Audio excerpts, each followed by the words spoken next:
Friends, guess what, मैं आज कहाँ खड़ी हूँ और आज मैं अपना व्लॉग यहीं से शुरू करने वाली हूँ। तो मैं अभी उस पीपल पेड़ के सामने खड़ी हूँ जो उस वक्त से है जब ये मॉन्यूमेंट बन रहा था। आप ही खुद ही देख लो, दिखाती हूँ आपको। तो फ्रेंड्स, ये है वो पीपल का पेड़ जिसके बारे में मैं आपको बोल रही थी कि ये पीपल का पेड़ उन दिनों से है जब ये मॉन्यूमेंट बन रहा था।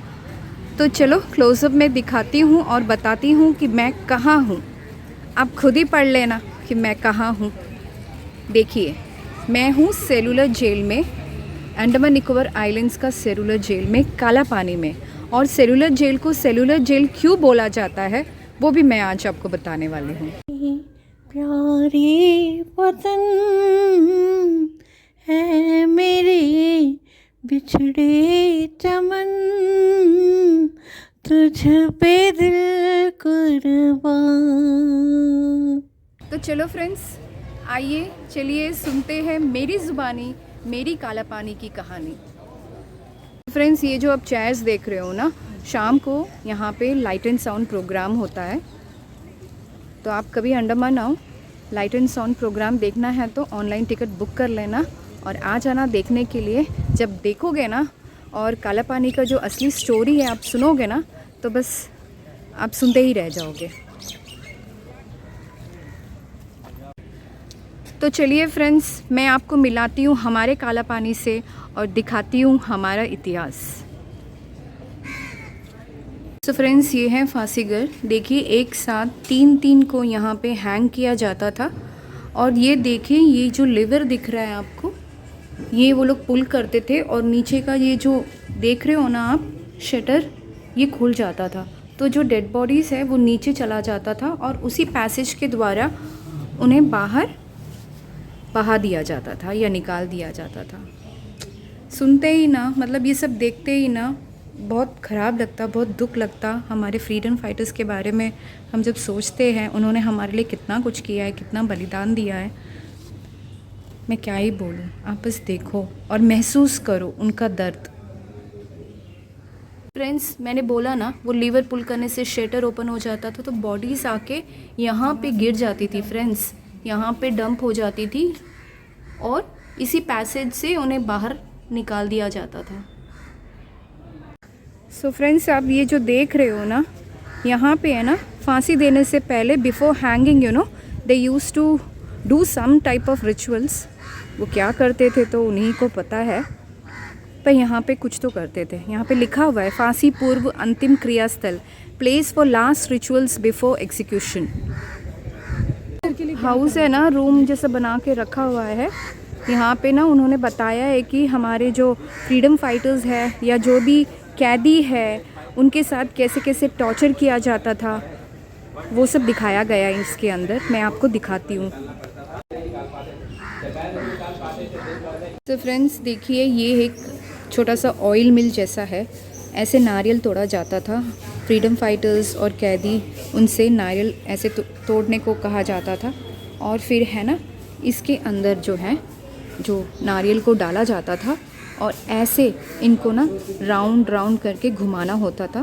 और एक दिन में ना, एक दिन में, आप सुनिए आगे, एक दिन में कम से कम 15 लीटर ऑयल नहीं निकला तो बस इनको बेल्ट से मारा जाता था, इनका खाना बंद कर दिया जाता था। तो करे तो क्या करे बेचारे, करते करते तो कई लोग ऐसे ही मर जाते थे। और जिनको जीने का हिम्मत होता था तो वो करते थे, जीने के लिए करते थे। 15 लीटर ऑयल निकलने तक बस ऐसे ही चलाया करते थे अपना हाथ। फ्रेंड्स देखिए ना, कैसे जंजीर से ऐसे बांधा जाता था कैदियों को, हमारे फ्रीडम फाइटर्स को। और पता, ऐसे बांध के है ना उनको, मतलब वो जो मैंने बताया ना आपको, ऑयल निकालना पड़ता था नारियल का। तो ये जो जंजीर से बांधते क्यों पता, ऐसे बांधते थे ताकि उनको और बॉडी में ज़्यादा वेट वो महसूस कर पाए और काम ही ना कर पाए, थक जाए बेचारे। और देखिए ना, ये ड्रेस पहनाया जाता था, पनिशमेंट ड्रेस बोलते हैं इसको। सैक का बना हुआ है ये, ताकि ना उनको गर्मी लगे और वो बेचैन हो जाए काम करते करते। तू है मेरी आबरू, तू है मेरी आरज़ू,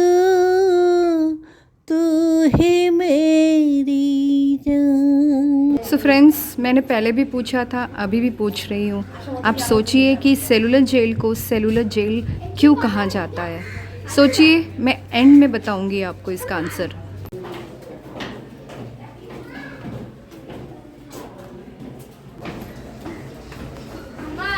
आप जब भी आओगे ना, और ये जब सेलुलर जेल में आओगे आप, तो आपको एक अलग सा ही फील होगा। उनको कैसे ट्रीट किया जाता था, उनको कैसे टॉर्चर किया जाता था, जब आप देखोगे ना तो आप सही में अपना आंसू नहीं रोक पाओगे।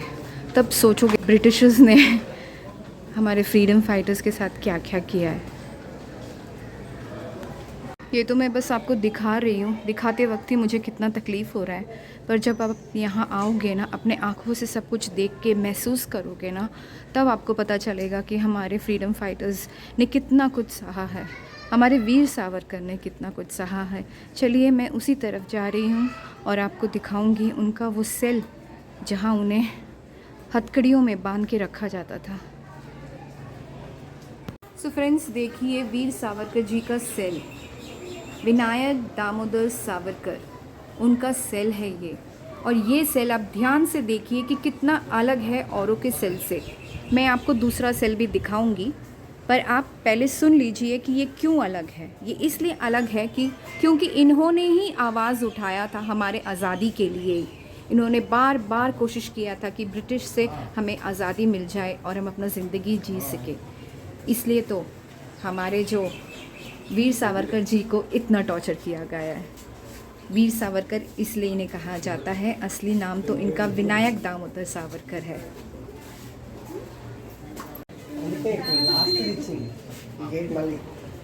सो फ्रेंड्स, देखा आपने, कड़ी निगरानी में रखा जाता था कि 2 डोर है, 2 डोर में इस कॉर्नर रूम में उन्हें लॉक करके रखा जाता था।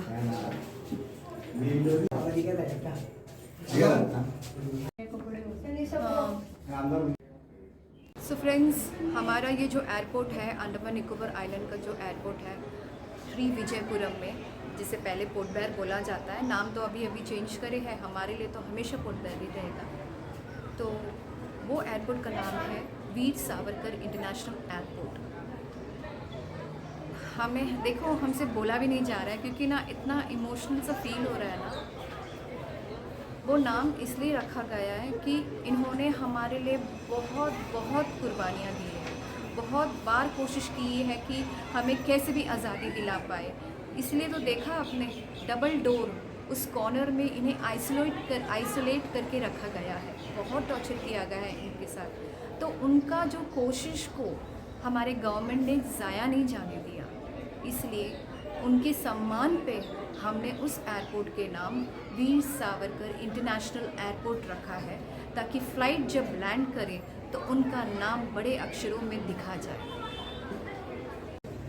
और फ्रेंड्स देखिए, ये देखिए आप, मैं बताती हूँ इसके बारे में आपको। देखिए, यहाँ है दरवाज़ा, ओके, और लॉक करना इधर करना होता है लॉक। तो ऐसे क्यों बनाया इन्होंने? हाँ? यहाँ पे लॉक करेंगे, ठीक है, क्यों पता? ताकि कितना भी कोशिश कर ले, ये अपना दरवाज़ा खोल ही नहीं पाएंगे। प्यारे वतन है मेरे, बिछड़े चमन, तुझ पे दिल कुर्बान,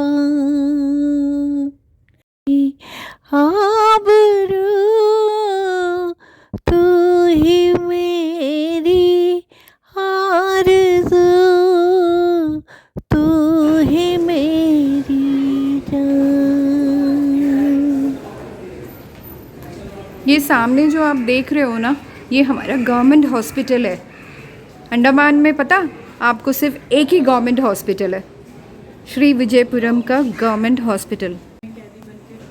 ये सब ना जो कैदी बनकर थे ना, उनका नाम यहाँ लिखा गया है।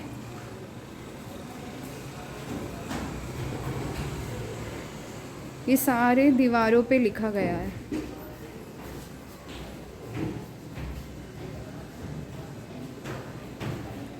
सारे तरफ।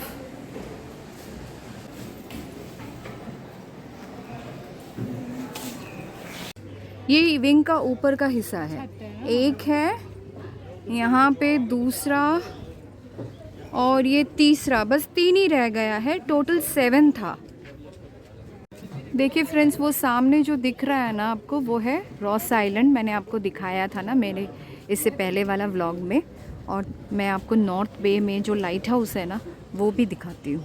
वो जो सामने आपको दिख रहा है ना वो है नॉर्थ बे, और वो है नॉर्थ बे में लाइट हाउस। आप ये टावर जो देख रहे हो ना, ये सबसे टॉप में है। अच्छा, ये जो टावर है ना, इससे कनेक्टेड सारे विंग्स है। तो मैंने दिखाया ना, ये एक हो गया, ये 2, और ये यहाँ पे देखिए ये तीसरा। तो इसी तरह ना टोटल 7 था, ठीक है। तो अब सारा टूट गया। देखो यहाँ पर भी एक होगा, यहाँ पर भी एक होगा। आप जो उसका मेन मॉडल है ना, मैं डालूँगी, आप देख कर समझ जाना। अच्छा, ऐसा क्यों बनाया पता? ताकि ना यहाँ पे जो गार्ड है ना इनका, यहाँ खड़ा होके ना सारे विंग्स को एक साथ ऑब्जर्व कर सके कि कहीं कोई कैदी भाग तो नहीं रहा है। ये देखो, ये जो कॉर्नर है ना, ये सामने वाला विंग देखने के लिए है, ठीक है। तो बस उसी तरह ये जो है, ये जो हिस्सा है, यहाँ पे एक विंग था, ओके। ऐसे ही सारे कॉर्नर्स में ना एक एक विंग था। टोटल कितना हुआ? 7 विंग्स इसी तरह उन्होंने बनाया था। पूछोगे ये हॉस्पिटल कहाँ था फिर? तब ये हॉस्पिटल था ही नहीं। ये जो विंग्स जब टूटने के बाद ही ये हॉस्पिटल बना। सो फ्रेंड्स, चलिए आपको बताती हूँ। मैंने बार बार आपसे एक क्वेश्चन पूछा था ना कि सेलुलर जेल को सेलुलर जेल क्यों कहा जाता है। तो चलिए सुनिए। सेलुलर जेल को सेलुलर जेल इसलिए कहा जाता है क्योंकि it is a type of solitary cell, जहाँ एक कैदी दूसरे कैदी के कांटेक्ट में बिल्कुल नहीं आ सकता है। एक स्टारफिश के शेप में इसे कंस्ट्रक्ट किया गया है। आपने ऊपर से देखा है ना, मैंने आपको दिखाया ना 7 विंग्स, तो वो बिल्कुल स्टारफिश जैसा होता है ना, वैसे ही उसी मॉडल में इसको कंस्ट्रक्ट किया गया है। मतलब जो कैदी है ना, वो अपना फ्रंट में भी नहीं देख सकता है और साइड वाइज भी नहीं देख सकता है। तो ऐसा किया गया है कंस्ट्रक्शन।